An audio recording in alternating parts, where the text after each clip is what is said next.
when we should examine one's light. Not only will we acknowledge an intelligence, but we will also discover the DNA which connects us all as one. Welcome to Light Insight with Hillis Pugh, where we dive into the mind's light. Only on Real Revolution Radio X.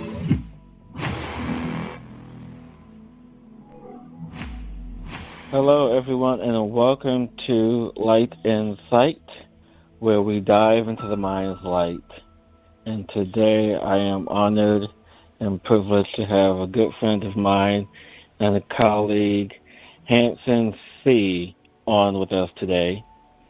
And Hanson Tse is a visionary philosopher and transpersonal facilitator. He is the founder of WAMBI Exploration, a unified overarching theory of everything concerning the human condition. He regularly works in Japan, doing private healing sessions and teaching workshops such as his masterclasses, The Art of Advanced Being. A former professional actor, Hanson is heavily influenced by the concept of the human being as an instrument of receptivity and expression. His methods of healing work across all levels of organization, incorporating conscious and non-conscious mind, awareness, expressivity, movement, energy, and eccentric physiology mechanics. He is also the producer and executive producer of the upcoming film, The Phenomenon by UFO Documentation, James Fox. Hello, Hanson, and welcome to the show. You have a lot going on these days. You're a busy man. Hello, Hillis. There's a lot going on. Thank you so much for having me. I'm honored to be here. I'm excited to be here, and I just really love hanging out with you. So Hanson, I'm just sitting here trying to think, how did we meet? Because, when spirit brings us people together, they just bring them together. I mean, there's no real plan. It just kind of happens, Yeah, I feel like there's something about you, like I've known you for a long time, and we actually we don't go all that far back. I think we both met at the New Life Expo in New York. We were both speaking. Yeah, but I think I don't know, I feel like it might have been before that. Maybe we've been in each other's worlds before that. Really? Okay, I don't know. Yeah, interesting. Yeah, because I know the first thing that comes to my mind is definitely the New Life Expo, where I saw you. But I feel like that we met before then, because I know we went to the assemblage, and I think that was before the New Life Expo. But I can't remember, oh, well, it's a great mystery, right? Could it be on social media? Well, yeah, I mean, that's the more obvious answer these days. So how did you meet? Social media. Yeah, right. Yeah, I just don't remember. I don't remember at this point, yeah. But the good news is we did meet. so here we are. Exactly. Yeah, but, this is true. You're down in Florida now. So it feels like I am. So much life has happened. Yeah, it's only been, I don't know, 6-7 months. It hasn't been that long down here. But I want to get into it. I want to go deep because, when I first met you, you have this really interesting way of doing the healing work that you do, the WAMBI. And WAMBI. It is a WAMBI. I'm sorry, the WAMBI. And I really love how you explained it to me when I first met you. So tell people more about this healing technique and how it is beneficial for everyone. Yeah, well, WAMBI stands for Wisdom Through Awareness and Mind-Body Integration. So I know that's a mouthful, but that's what it is. That's why it's shortened to WAMBI. But again, I just want to say it again because it's a lot of information in one phrase. It's wisdom through awareness and mind-body integration.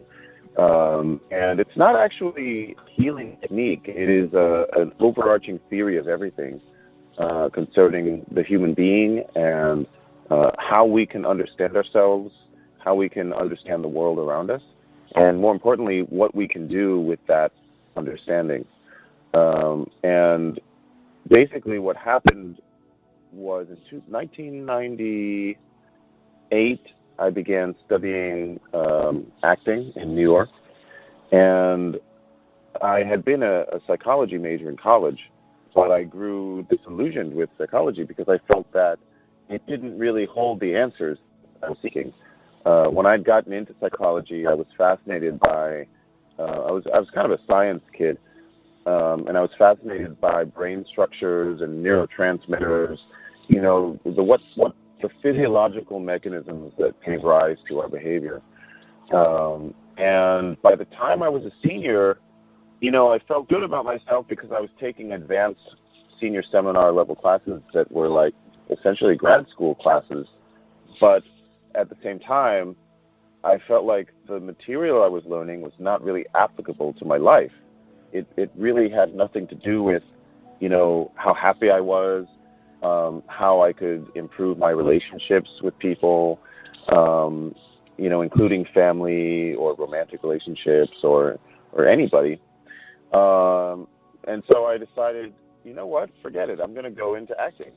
And I quickly realized in acting class that I was learning more about human behavior through the actual behaving, than I did by studying, you know, supposedly studying behavior objectively and scientifically. So not that there isn't, you know, tremendous benefit in doing that, but this felt more practical to me. It felt so much more alive.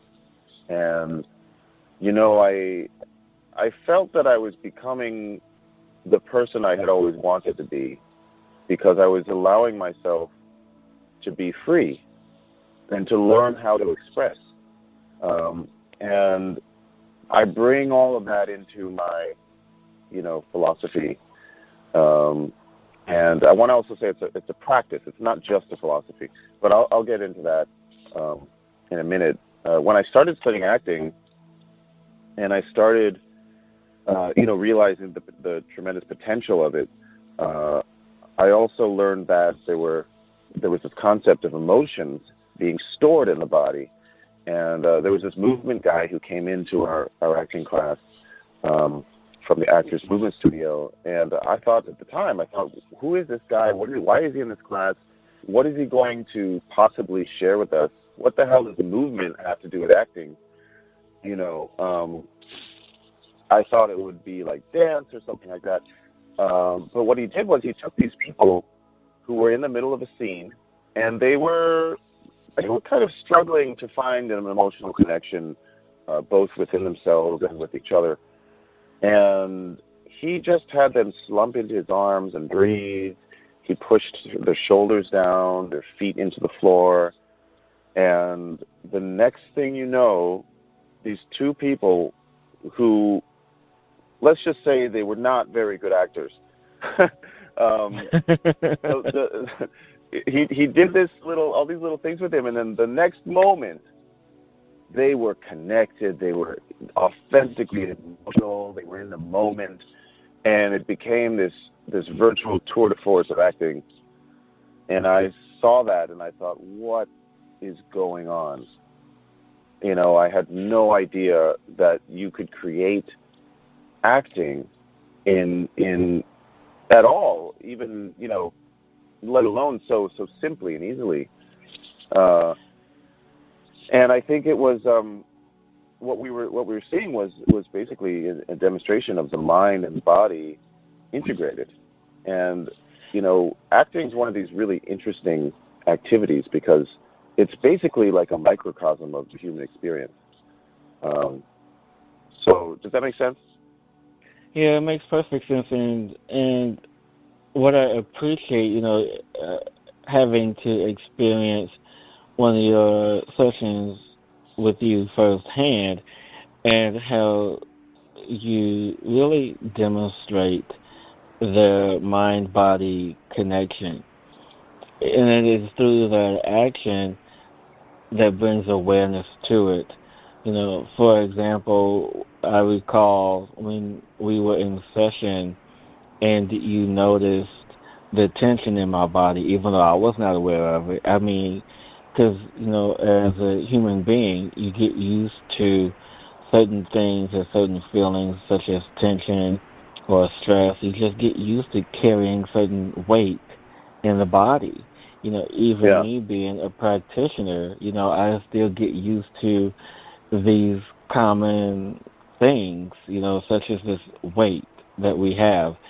And what fascinated me the most is how you were able to hold a conversation with me, like a flat-on conversation with me, and you are doing your work. And as you having this conversation with me, it was just my body just seemed to relax more and more because you were asking me, very valid questions, or how does that feel, or why do you feel like this, or what's going on. So it's the whole process of stepping into a new awareness or that mind-body connection. So I found it very validating that it was that what you have learned as an actor and studied, and have you brought it to a whole nother level.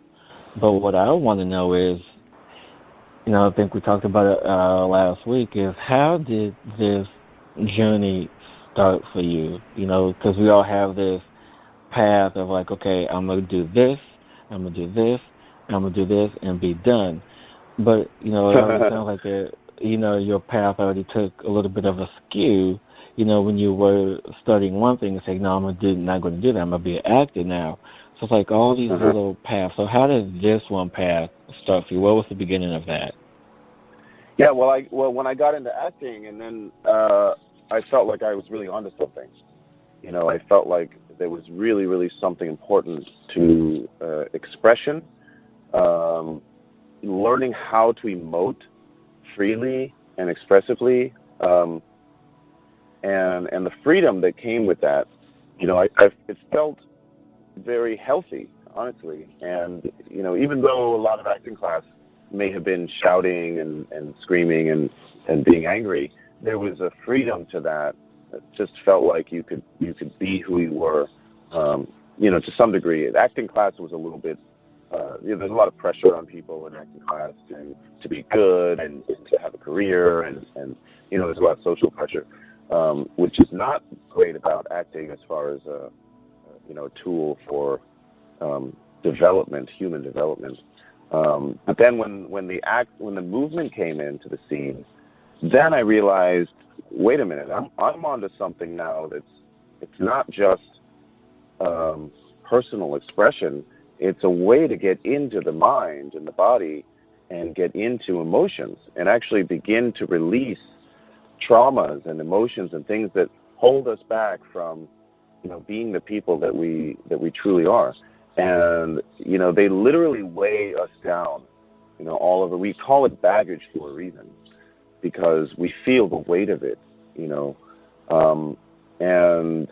and it turns out I was just at the beginning of discovering how all these things are interconnected and interrelated and function as a whole. And so from the movement, I started exploring therapies that tapped into the connection between body, mind, and emotion. And one of these therapies was craniosacral therapy, which, it does work with the bones of the cranium and the membrane system around the central nervous system.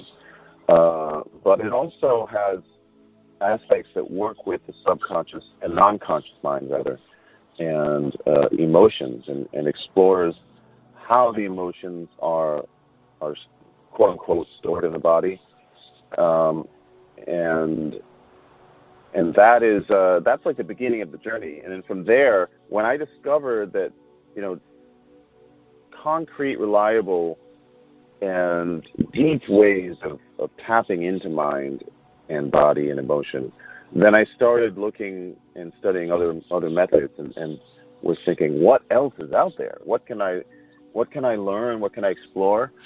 So I explored Native American tracking practices. I explored Taoism and Taoist practices, and a whole host of, besides craniosacral therapy, and all sorts of things like that. And I realized very early that nobody was talking to anybody else. So, like the psychologists, remember I said that I studied psychology, and then when I came to acting, I felt like I was learning more about behavior. Well, the psychologists and actors don't talk to each other. They don't do their research together in concert and try to find their similarities and try to grow their understanding together. And then, the actors and acting teachers, they didn't look into these body-mind therapies and became, they didn't become like experts in them and bring that information back to acting and vice versa. And every single field that I came across, had its own understanding, essentially looking at the same thing, which is the human being. And nobody talked to anybody else. So, I never set out to create anything new. I just wanted to understand and collect knowledge. But I realized that everything fit together. And so at some point in my exploration, I just realized that I had a unique understanding that I hadn't seen anywhere else. And that's when I called it WAMBI Exploration. And basically I looked at the similarities, like what all these different practices and traditions had in common. And they all essentially had in common the development of awareness. And each practice had, a development of awareness in its own capacities. But I wanted to know, what is the capacity of awareness itself? What are all the different ways that we can use our awareness? All these practices have the component of mind and body and the integration of the two. And so wisdom through awareness and mind-body integration was born. And what it is basically a way to look at ourselves and to begin to relate and understand ourselves that is practical and direct, cultivating direct relationship with anything and everything, including ourselves or including, the world around us or the people in our lives. And even if you go into, some of the more esoteric or it wouldn't be controversial for this show, but no, controversial. Yeah, controversial for the general public. If we're talking about energy and we're talking about spirit and we're talking about even magic and stuff like that, it's all a factor of awareness. That's all it is. It all involves awareness and body and mind. Yeah, and that's what I love about the work that we do is people who aren't familiar with the energy work and the energy on the planet and the shifting and the constant state of flow and flux is that there's always some of awareness. And this is what I often speak about to people is that people always talk about, the conscious and subconscious and unconscious and superconscious and all these different levels. But there's only two things. There's only aware and not aware. And it just brings, right, it's only those two things. It's only aware or not aware, because if you're not aware of it, then it's okay. For example, you're out and about and, you are, in New York, living your life, having a fantastic time, and some place on the other side of the world, someone is having this grand experience, maybe one of your students who you taught this to and brought this energy forth to them, And for some reason, you become aware of their energy. You wasn't aware of them a moment ago because you're off doing your thing, but then there's like this shift of awareness. And so it's that shift of awareness that can happen at any time, at any given moment in anyone's life, is when we come to a place of greater heightened senses. And these greater heightened senses is not just the five senses or anything that's tangible. It's the energy in which we connect to that streams to us that we put out there, then we come back and it's like, oh, wait, what is that? Whether if it's spirit or, the thought wave of someone who's thinking about you, or the remembrance of why you carry so much energy and tension in your body.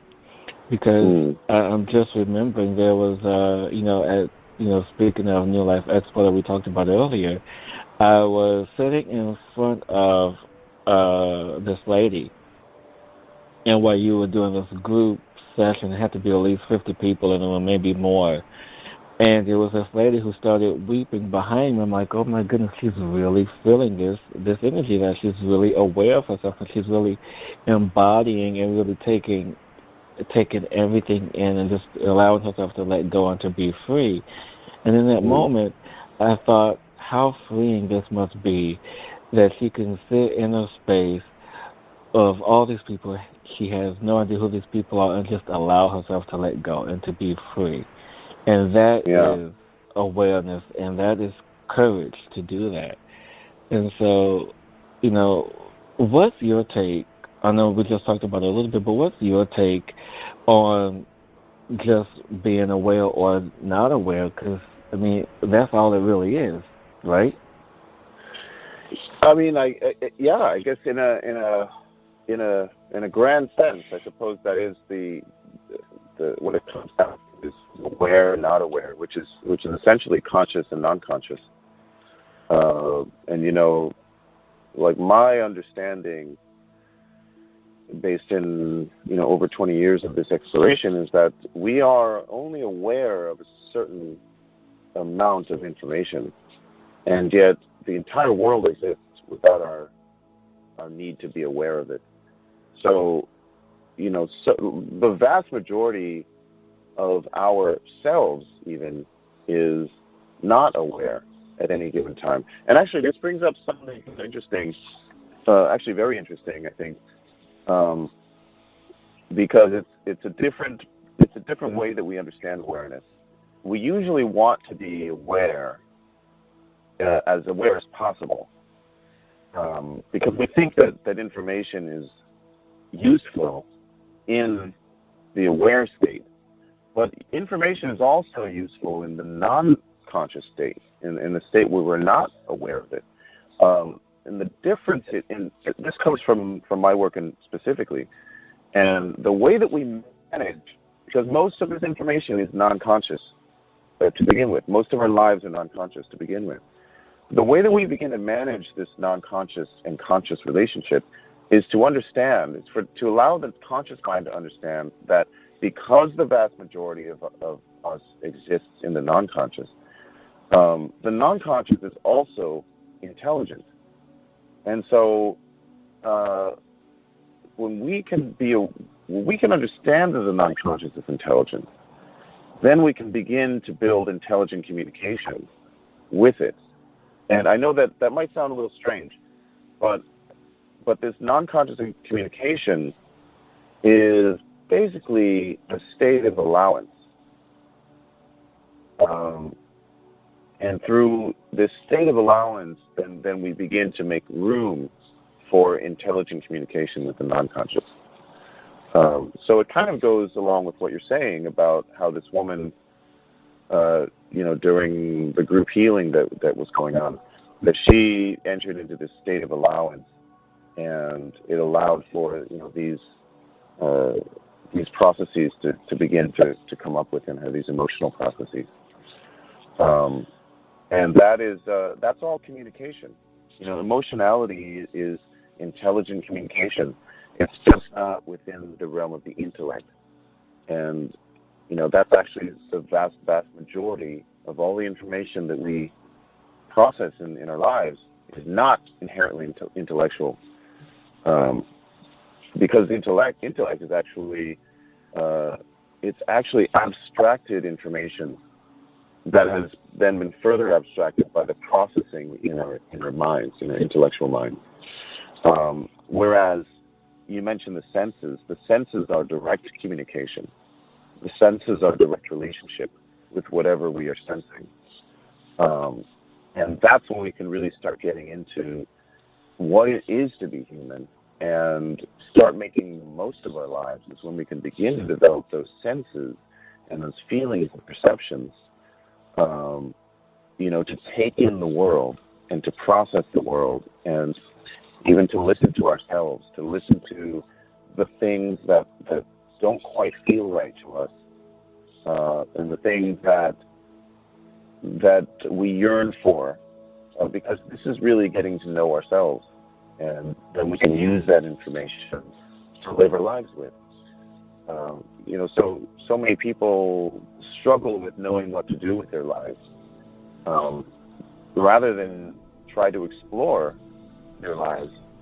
And through the natural process of exploration, they can discover what they want to do, and they can discover who they are.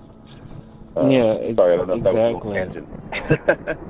Yeah, no, it's totally fine. I mean, I really appreciate that, and I want to go a little bit deeper on that, but first we have to take a short break, and when we'll come back, we'll dive a little bit deeper, because I really want to get into the unconscious intelligence that she was just mentioning. Fascinating. Fantastic. Yeah. Right. So we'll be right back after this break.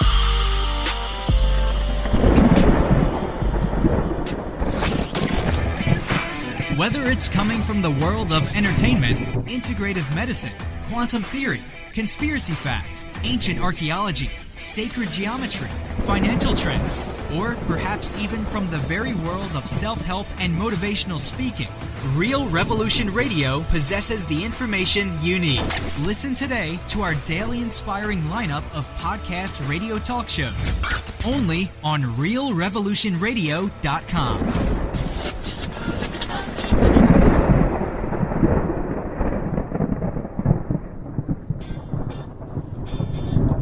Awareness is anchored in our core knowing, we become limitless. We walk our daily lives anchored in our truth, feeling liberated and boundless.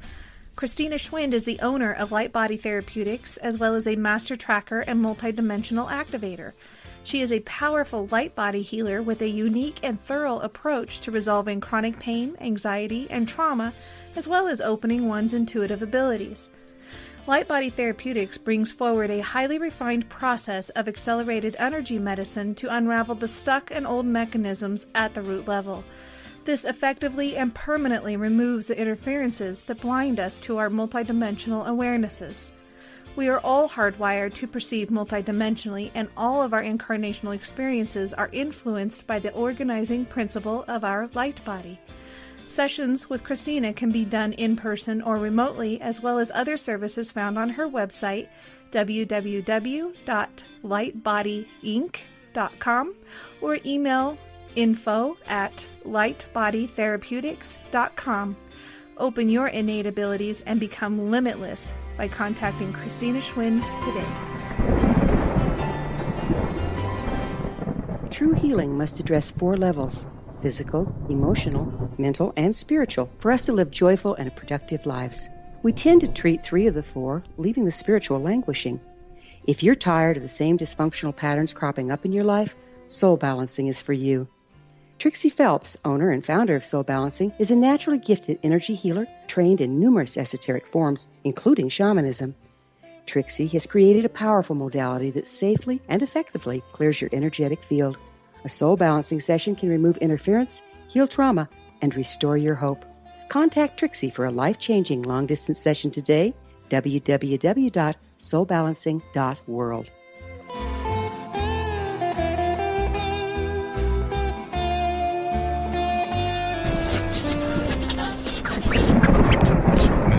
Today to the Noreen Show, where we will introduce you to the world of alternative remedies. Join Maureen Pisani as she hosts discussions with leading experts in the fields of hypnotherapy, acupuncture, yoga, Ayurveda, EFT, chronic healing, integrative medicine, and so much more. Maureen will also brave topics that many consider taboo. Yes, taboo talk. Tune in today to The Maureen Show, heard on popular social media and now on Smart TV. It's a mindfulness radio production only on RealRevolutionRadio.com.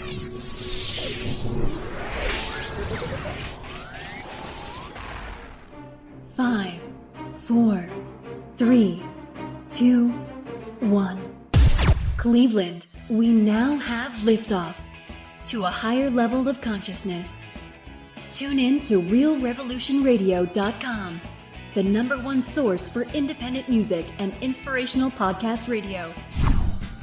Awaken, evolve, inspire, and join the evolution only on RealRevolutionRadio.com.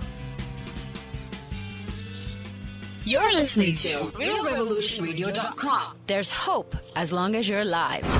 And welcome back. We are back with our guest, Hanson Tse. And just before we went to break, Hanson, we was talking about the unconscious intelligence. And, since we're pretty much at the tail end or seeing the light at the end of the tunnel of this quarantine here on the planet, and most of us have been finding things of what to do and how do we connect and how do we stay connected. But for people like yourself and people like me, we tend to go out into nature and connect to nature in that sense. And when you said just momentarily ago about using the 5 senses to connect to the unconscious intelligence, to use these tangible 5 senses to connect to this energy that is unseen but we know of. But for me, and it may be different for you as you define it, but the unconscious intelligence feels to me like the unseen or invisible energies, like the divine source, the creative energy, that we connect to, and that once we create this divine connection, that our tangible senses become heightened, and then everything begins to have this one communication. Then once this source of one communication of the 5 senses has taken place, then we can create this greater, grander communication with all there is for us to step into new levels of awareness, meaning that everything that was either once forgotten or in a place of unawareness, we then can bring it to awareness for us to deal with it and to communicate with it.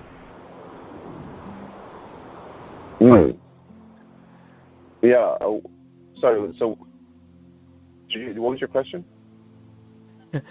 And so, in essence, it was, maybe I really didn't have one. It was just more of a statement. But in essence of us stepping into this new space of unconscious intelligence connected to this oneness, do you feel that the heightened senses when we step into a new space of awareness, do you feel that this communication of unconscious intelligence then becomes the communication that we have with source creator energy, this information stream? Yeah, it's so important to develop our senses and our perceptions. And I think that one of these things, could it result, certainly can result in, knowing of the divine and God and spirituality and spirit and energies. I tend to go toward the more fundamental, societally accepted channels of awareness first, like being able to feel your body and being able to place your mind in your body That is a particular phenomenon that I don't see in a lot of practices. There are some practices like Qigong, Chinese Qigong, that do have some degree of cultivation of the mind and the body. And then things like craniosacral therapy as well, and my work, the advancements I've made with my work. But then through that understanding of the body and the nuance that you can experience, the subtlety and nuance, then you start realizing that the energy is there as well. Because it's no longer this intellectual concept. It then becomes a palpable sensory stimulus that you can develop a relationship with. As you move, it moves. As you do this, it does that. You start to develop this relationship, this perception-based relationship, and that holds for any level of organization that exists, from the most physical, dense levels all the way through God and divinity and what have you. Everything has an experiential component to it. And if you develop your capacity to process those kinds of information, then you will process those kinds of information. And the world begins to open up to you. And we can begin to open up to each other. A lot of... Yeah, can I just say something, if you don't mind? I just want to say something about, sensitivity and sensitives, because I imagine, a lot of people who are sensitive listen to your show, and we are, of course, we are sensitives as well. But I think a lot of people have this idea that they don't need to be any more sensitive because they're already really sensitive. They're already too sensitive, and if they're any more sensitive, then they're going to have too much to handle. I think a lot of people feel that way, particularly empaths or psychics or people like that. But I would disagree. I think it's not a matter of you can't handle more sensitivity. I think sensitivity is something to pursue throughout your life. I think there are some people who are naturally gifted in particular areas, and they may be particularly sensitive in some areas, but they may not be quite as sensitive in other areas. For example, if you are sensitive to energy, you may not be as sensitive in your body awareness, in your physical body awareness, for example. And it would be beneficial, not necessarily to develop your sensitivities in those areas that you are already strong with, but develop sensitivities and awareness in areas that you may not have much relationship with. So a lot of times what people need to do if they are particularly energetically sensitive or emotionally sensitive is learn how to ground and develop the same facility of sensitivity with their ability to be grounded as they have with whatever else they may be sensitive to. Because I think a lot of what happens too is that when we become more sensitive, we start to feel the things that don't quite feel right within us. So we start to feel traumas, we start to feel quote-unquote negativity and things like that. And the only reason that we feel those when we open up our capacities is because those things are messages trying to communicate with us. And they're the most pressing messages that you have. So if you have chronic pain, for example, or even acute pain, any kind of pain, the pain is there to communicate with you. This is not a new idea, but I think it might be new, the idea of how deeply we can actually take it. If we do have pain, and when I work with people, I regularly take people from an 8 or 9 out of 10 in pain to a 0 in one session. And it's just because there's nothing all that special about me. It's just that what I'm doing is listening to the entire human being and listening to all the different levels that are happening. And the combination of all of it is what gives rise to the pain or whatever somebody's dealing with. And it's just a matter of looking at the whole thing and across all levels of organization, building awareness and the ability to develop relationship with all levels at the same time.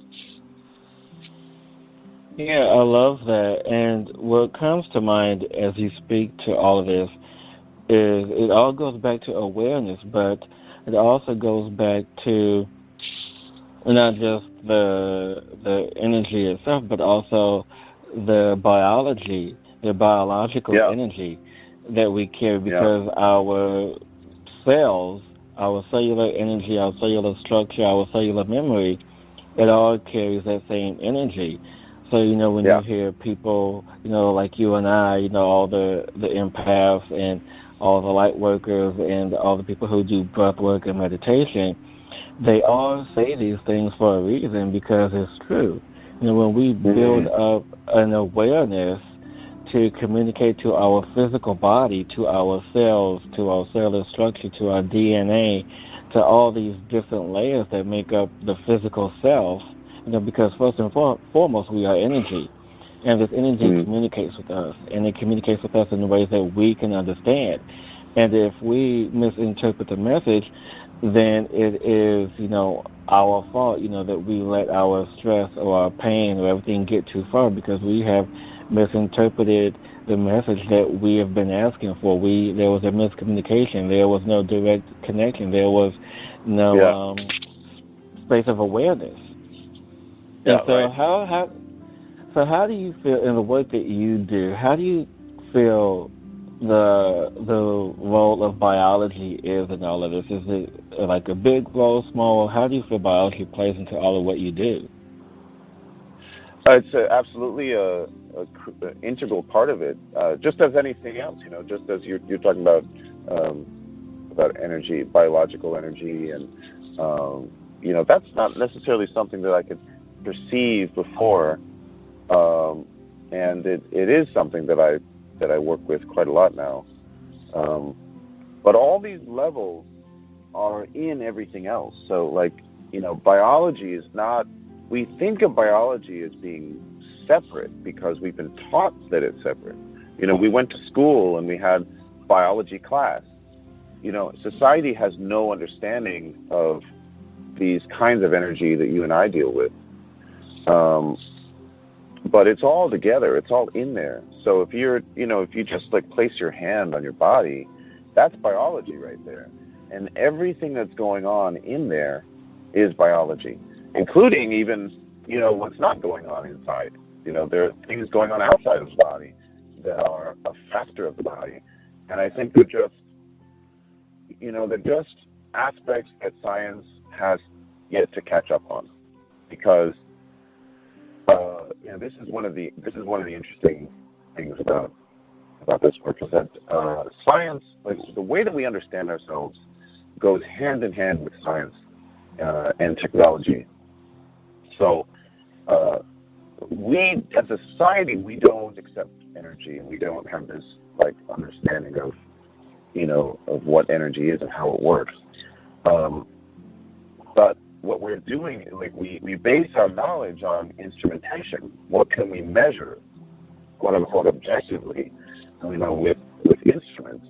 But those instruments are also not anywhere close to being as complex as the human being. If we're to look at the human being as essentially a biological machine, because it's just intelligent components interacting and communicating intelligently and maintaining this system that we call ourselves.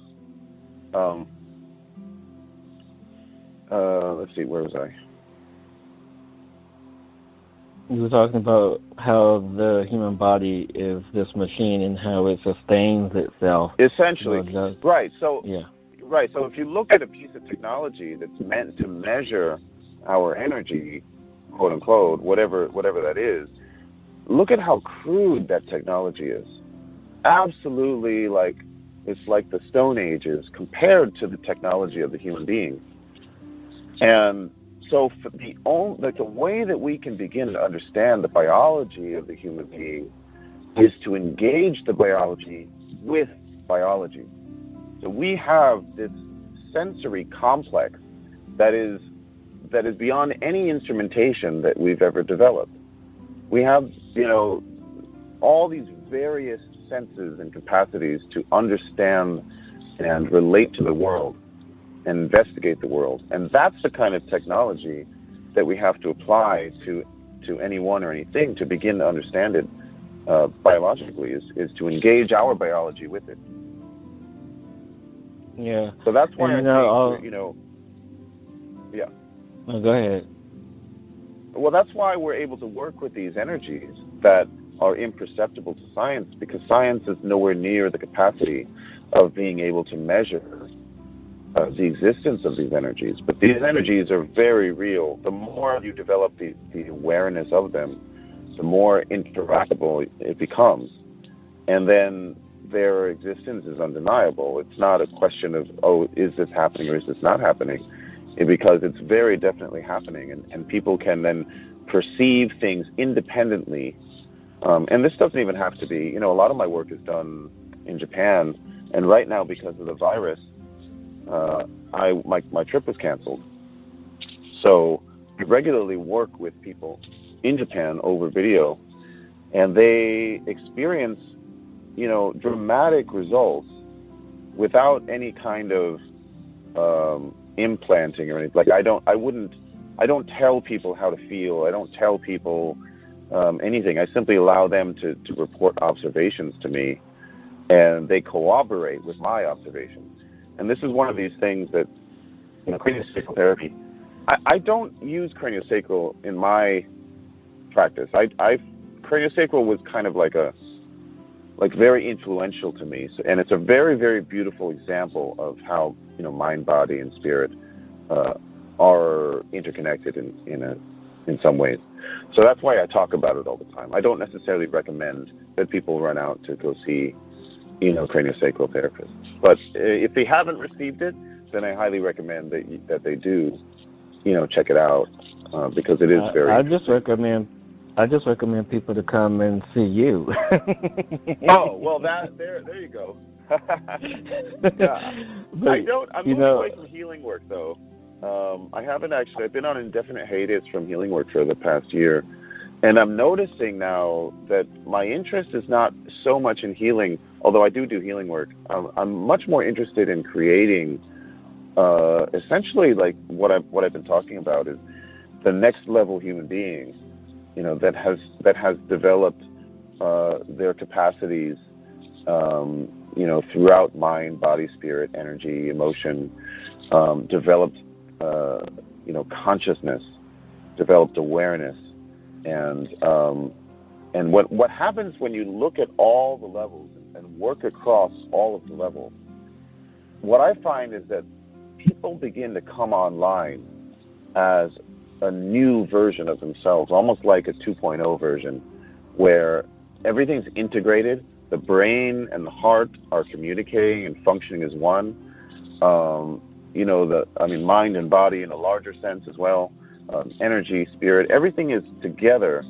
And I find that it's really fascinating because people, they stop doubting themselves. They start living rather than thinking, acting and enjoying rather than trying to figure out how to get there. And then they also become more aware of who they are and what makes them happy. And that's really the end goal of all of this, isn't it? Is to find happiness and health and well-being and contentment. Exactly. Like a richness of life. Yeah. Exactly, and I think that's where you and I are similar in the work that we do, because I never called myself a healer. I always call myself a facilitator. And when I connect with my clients, I rarely use the term healing. The term I prefer to use is nourishing or nourishment, because this is what the soul and body is asking for, is to be nourished and to understand the old energy, to understand, okay, why did I have to go through this traumatic experience? Why do I have to go through this feeling of shame? Why do I have to go through this feeling of fear? Why do I have to go through these lower levels to understand that that I am who I am, to remember who I am, and to really step into this new, broader sense of energy. And when you say that you are in the business, as I would call it, of creating or facilitating the energy of allowing the new human being, I really resonate with that, because this is where we are now.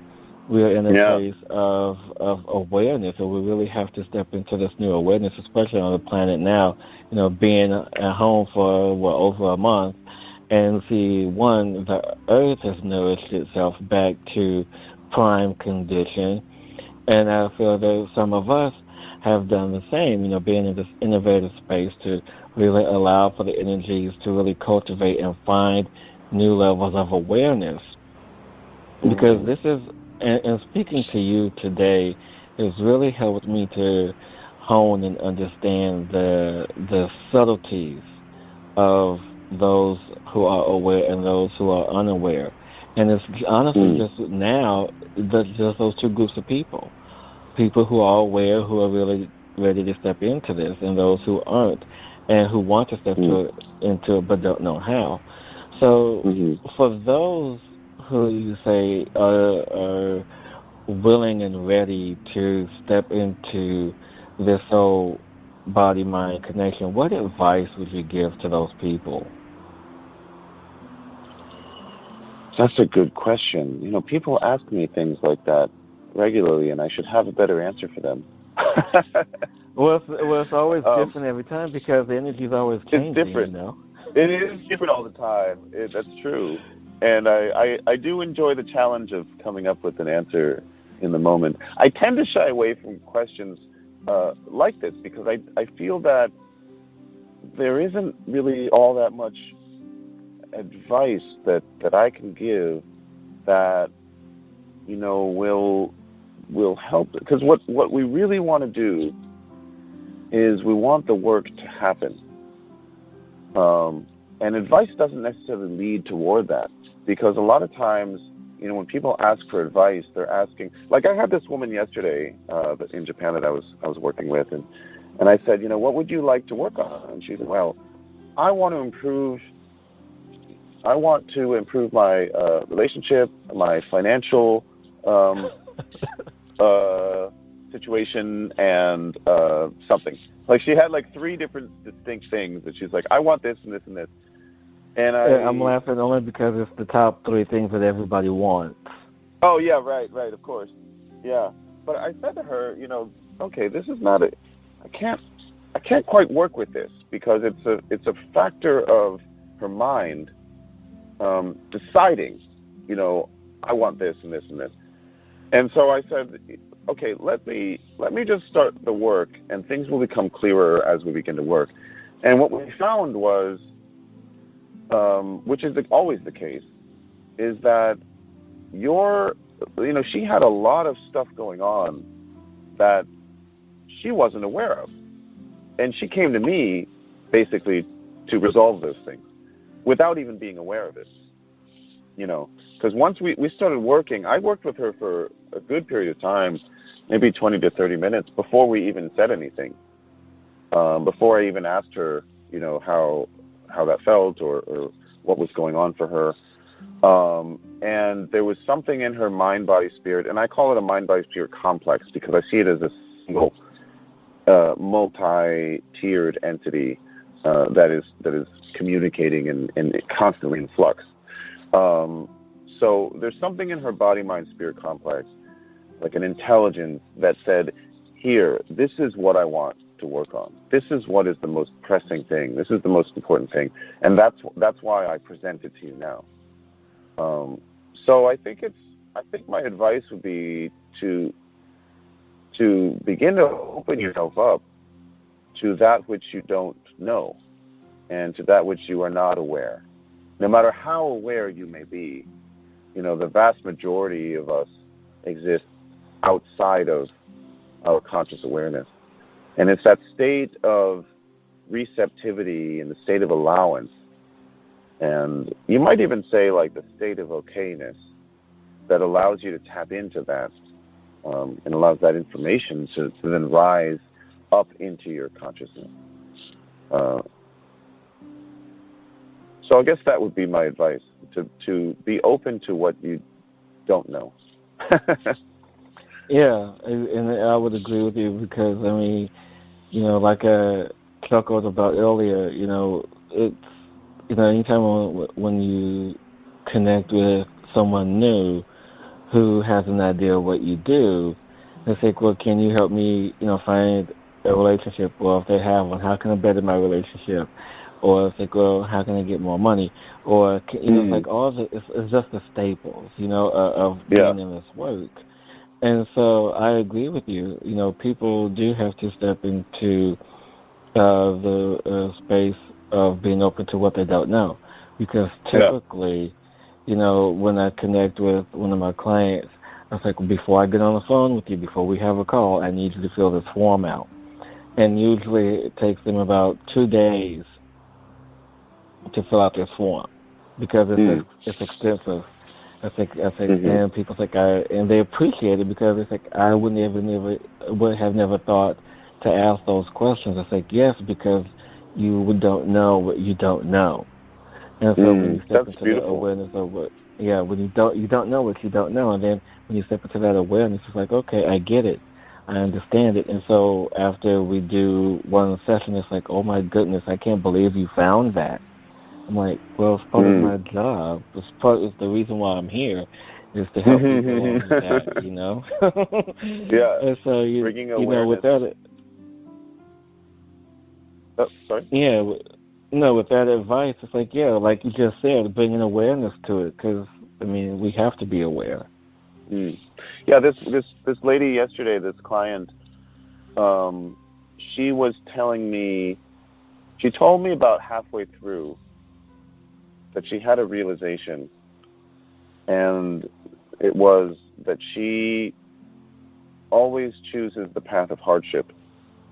Yeah. And it wasn't just like, it wasn't just an intellectual, awareness. It was like this deep embodied awareness of that, so it reverberated through her being. And I said to her, well, see, that's why, like that understanding will affect all the other things that you were asking me to help you with. Because if you could have those different things, how would you like it to be? Would you like it to be through a path of hardship, or would you like it to be through, a path of easiness? Because the state of receiving is easy as well. To be able to receive riches of, whether it be financial riches or whether it be emotional riches or, contentment of the soul even, requires a sort of receptivity to those things. The ability to take. Yeah. Yeah, it all goes back to what we were talking about earlier, is the state of allowing.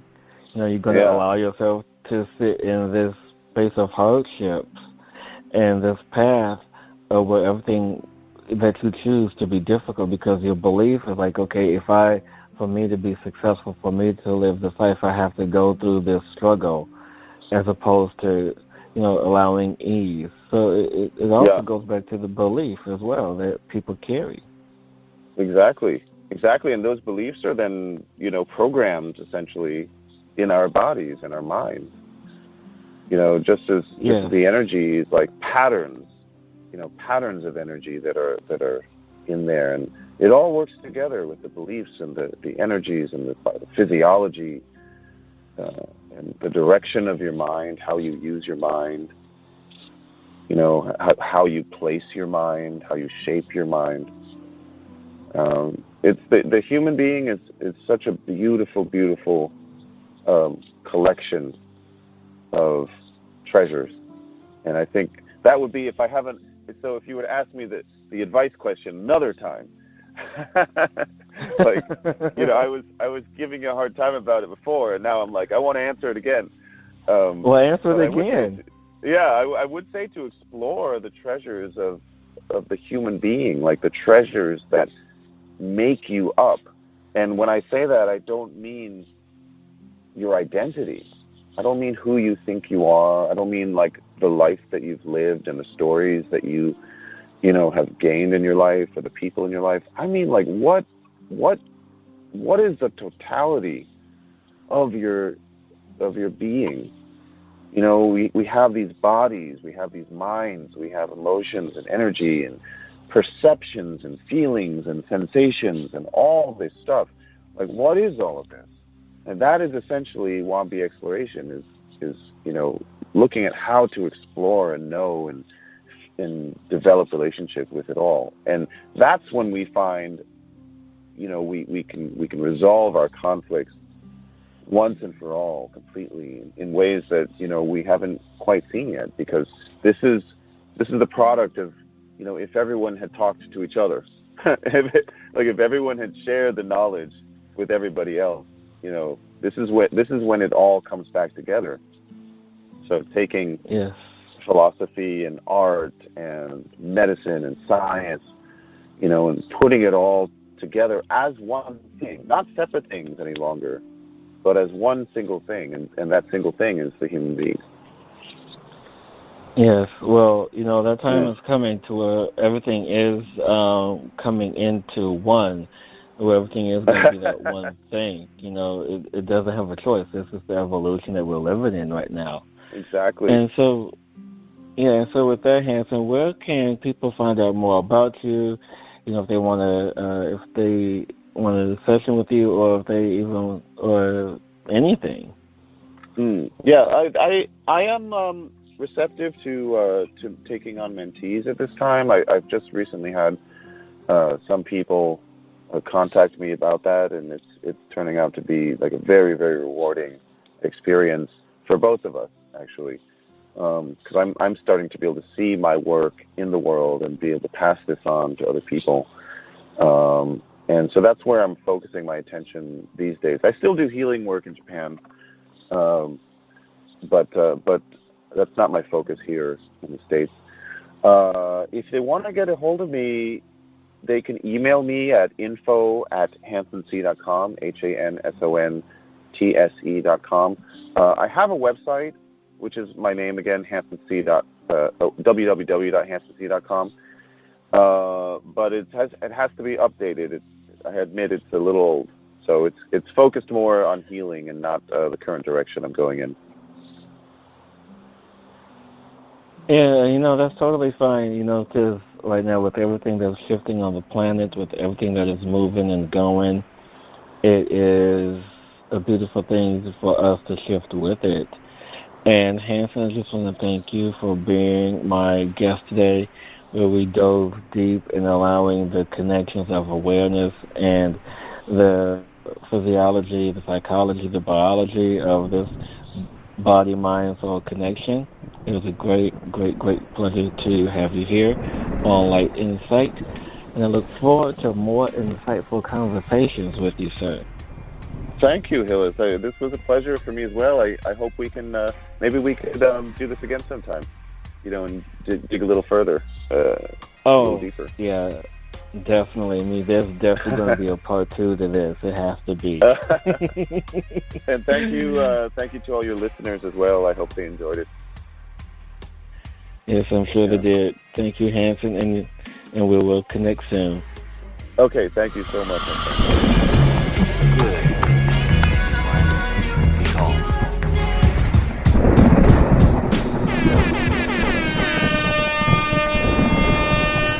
The revolution will not be televised. The revolution will not be televised, but heard instead, dear listeners, through podcast radio on realrevolutionradio.com. Never before has inspirational podcast radio been taken to this next level of wow. Until now. Today, in the age of information, more and more people are searching for answers and in solutions in how to better approach and perceive every day-to-day concerns by tuning in to realrevolutionradio.com. Isn't it about time we take back our lives, back in consciousness, in a higher state of awareness, in the evolution of our own state of higher well-being?